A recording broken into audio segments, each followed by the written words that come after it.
नमस्कार, म हिमाल खनाल माङ्सिबुङ गाउँपालिका वडा नम्बर 1 वडा सचिवको रूपमा कार्यरत छु। हामीले यस माङ्सिबुङ गाउँपालिका वार्ड नम्बर 1बाट चाहिँ सेवा प्रवाहको सम्बन्धमा चाहिँ विभिन्न प्रकारले सेवा प्रवाहहरू गर्ने गरेका छौँ, जसमा हामीले सेवाग्राहीको हितलाई मध्यनजर गर्दै विभेद रहित सेवा प्रवाहको व्यवस्था मिलाएका छौँ। पहिलो आउने सेवाग्राहीहरूका लागि चाहिँ पहिला सेवा सम्पन्न गर्ने गरेका छौँ। त्यस्तै गरेर व्यक्तिगत घटना दर्ता, सामाजिक सुरक्षा, नागरिकता सिफारिस लगायतलाई चाहिँ हामीले अनलाइन प्रणाली मार्फत चाहिँ सेवा प्रवाह गरिएको छ।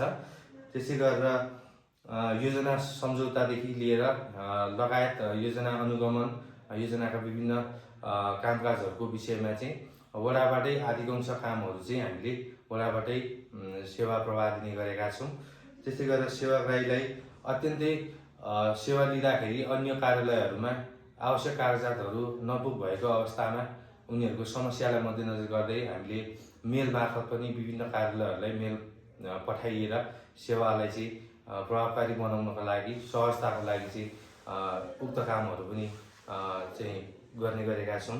त्यस्तै गरेर कामको सिलसिलामा चाहिँ सेवाग्राहीहरूलाई छिटो छरितोको लागि चाहिँ विद्युतीय माध्यमहरूको प्रयोग गरेर चाहिँ हामीले सेवा दिइराखेको अवस्था छ। त्यसै गरेर हामीले वडा कार्यालयबाट कुनै पनि कामकाजहरू गर्नु परेको अवस्थामा विभिन्न उपभोक्ता समिति गठन लगायत अन्य कामको लागि सूचना सम्प्रेषण गर्दा कम्तीमा 48 घन्टा अगावै हामीले सूचना चाहिँ हाम्रो फेसबुक पेज मार्फत लगायत वडाको सूचना पार्टीहरू लगायत मार्फतबाट चाहिँ हामीले सूचनाहरूलाई सम्प्रेषण गर्ने गरेका छौँ।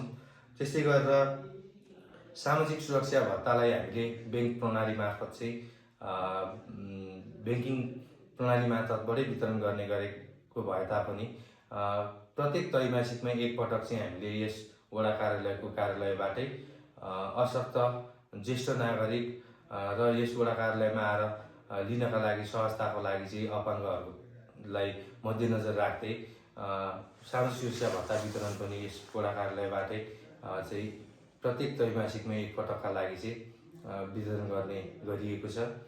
त्यस्तै गरेर हामीले योजना लगायतलाई चाहिँ अनिवार्य अनुगमन गरेर योजनाहरूलाई चाहिँ अनुगमनको माध्यमबाट प्राविधिकहरू चाहिँ समय समयमा फिल्डमै गएर हेरेर उनीहरूलाई अप्ठ्यारो परेका समस्याहरूलाई चाहिँ तत्कालै समस्या समाधान गरेर चाहिँ योजनाहरूलाई फरफराको लागि सम्पूर्ण कामहरू चाहिँ वडा मार्फतबाटै गरेर माङ्सिबुङ गाउँपालिकाको कार्यालयसम्म पठाउने व्यवस्था गरेका छौँ।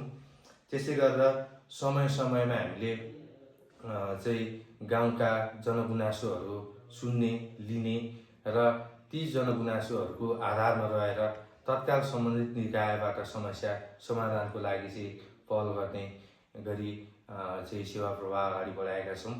त्यस्तै हामीले यस वडा कार्यालय मार्फतबाट पशु सेवा शाखा अन्तर्गत चाहिँ प्राप्त भएका औषधिहरू पनि वितरण गर्ने साथमा कृषकहरूको समस्यालाई चाहिँ समाधान गर्ने गरी फिल्डमै गएर पनि सामान्य सेवाहरू हालको अवस्थामा दिइराखेको छौँ।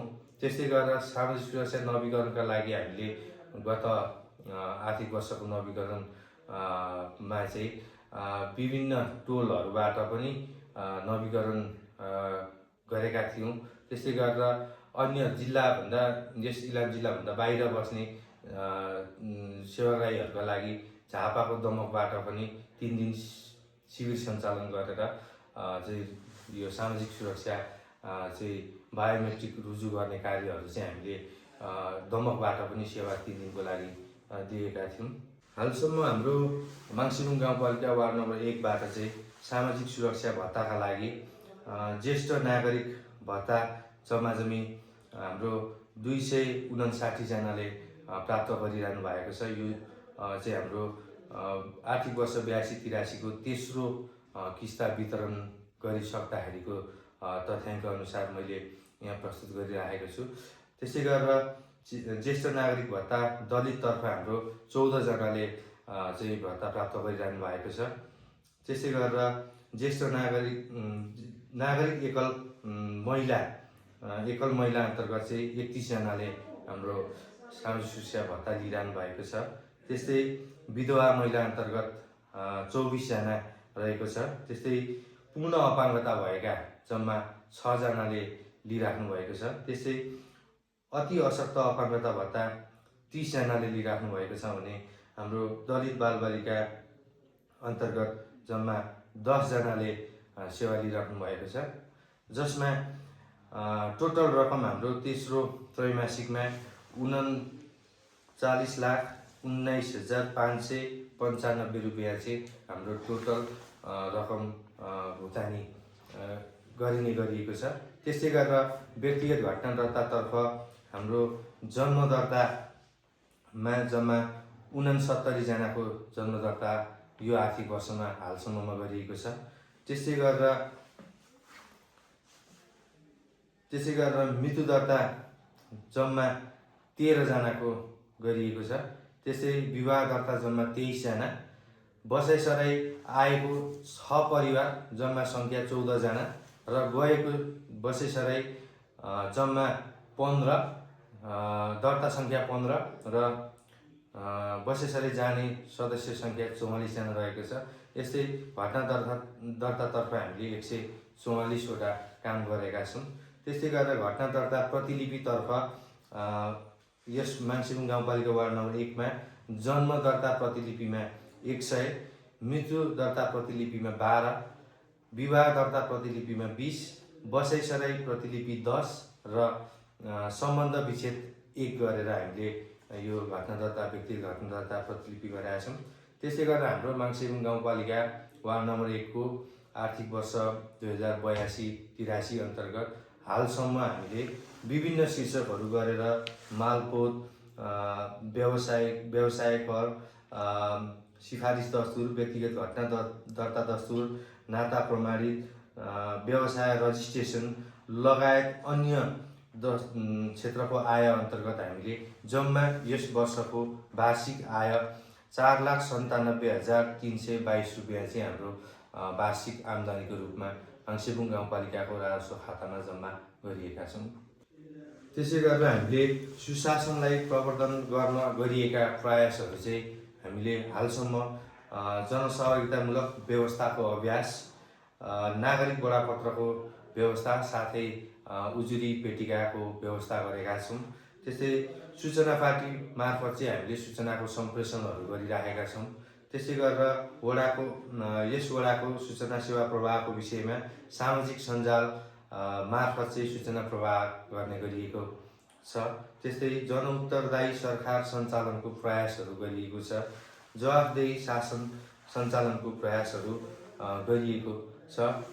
अन्त्यमा हामीले यस माङ्सेबुङ गाउँपालिका वार्ड नम्बर 1 मा सेवा प्रवाहका सम्बन्धमा र विभिन्न कामकाजहरूको सम्बन्धमा हामीलाई अत्यन्तै सहयोग गर्नुहुने माङ्सेबुङ गाउँपालिका तथा माङ्सेबुङ गाउँपालिका वार्ड नम्बर 1 का वडाध्यक्ष, वडा सदस्यज्यूहरू, त्यस्तै यस क्षेत्रमा रहेका विभिन्न टोल विकास संस्थाका पदाधिकारीहरू, त्यस्तै यस क्षेत्रका विभिन्न राजनीतिक दलका नेतृत्वहरू, साथै यस माङ्सेबुङ गाउँपालिका वार्ड नम्बर 1 बाट सेवा लिनुहुने सम्पूर्ण सेवाग्राहीहरू, साथै यस माङ्सेबुङ गाउँपालिका वार्ड नम्बर 1 का विभिन्न क्षेत्रमा रहेर काम गर्नुहुने कर्मचारीहरूबाट एकदमै महत्त्वपूर्ण सहयोगहरू प्राप्त भएको छ हालसम्म र आगामी दिनहरूमा पनि यहाँहरूले यसरी नै यस वडा कार्यालयबाट सेवा प्रवाह र सुशासनलाई व्यवस्थित गर्नका लागि समय समयमा गुनासोहरू, समय समयमा सुझावहरू लगायतका सरसल्लाहहरू दिनुहुने अपेक्षासहित म आफ्नो कुराहरू यहीँ अन्त्य गर्छु। धन्यवाद, नमस्कार।